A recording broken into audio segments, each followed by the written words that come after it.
L'extrémisme violent, souvent de motivation religieuse, fait régulièrement la une de l'actualité. Ainsi, la méfiance, voire la haine se répandent entre les communautés. Le Forum mondial sur le dialogue interculturel qui se tient dans la capitale de l'Azerbaïdjan, Bakou, tente d'explorer les moyens de promouvoir la paix à travers le dialogue.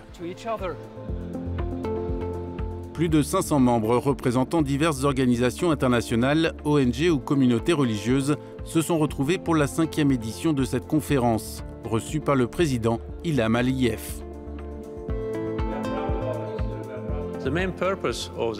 L'objectif principal de ce forum est de démontrer que la bonne volonté mutuelle peut rendre le monde plus sûr et plus prévisible,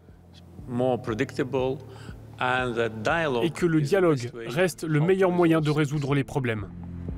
Le Sri Lanka est un des pays qui a le plus souffert de l'extrémisme violent, encore très récemment.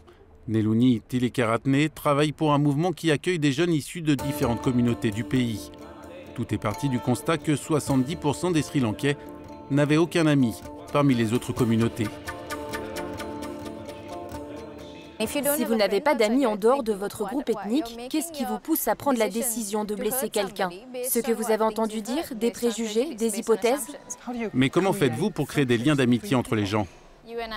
Si vous et moi appartenions à deux ethnies opposées, que nous étions deux jeunes, on se baserait sur les disputes de nos parents. Depuis notre naissance, nous saurions que nous sommes supposés nous haïr. Mais nous nous rencontrons dans une conférence où nous n'avons pas d'autre choix que de faire équipe.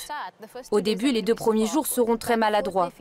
Puis le 4e, le 5e jour, nous sommes obligés d'avoir une conversation sur les réalités de ce que nos parents ont vécu, sur nos insécurités, nos peurs. Et puis tu me crains, je te crains. Alors on se dit, attends un instant, on ne pourrait pas mettre un terme à tout ça?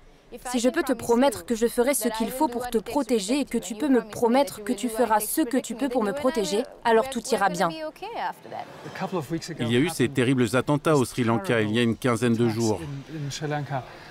Comment avez-vous réagi?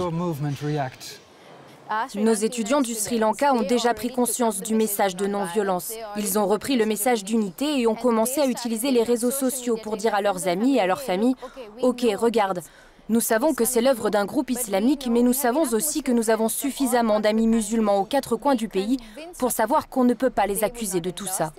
Nous sommes bouddhistes, nous sommes singalais, nous sommes chrétiens, mais n'oublions pas le fait que la communauté musulmane est elle aussi sri-lankaise. » Le pasteur James Wuye s'est rendu à la conférence en provenance du Nigeria. Il a vécu la haine intercommunautaire dans son pays.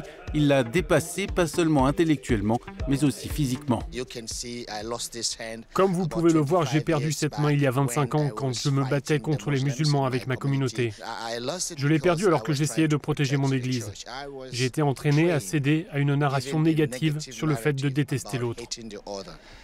Mais comment partagez-vous ce message de pardon? Ce n'est pas quelque chose de facile à demander à ceux qui ont vécu une expérience traumatisante. Si vous laissez la haine s'en aller, vous serez pardonné aussi. C'est très difficile, mais une fois essayé, c'est un remède à la joie et à la paix éternelle. Si les nations ne pardonnent pas aux nations, les nations vont détruire les nations. Nous devons nous arrêter à un moment ou à un autre.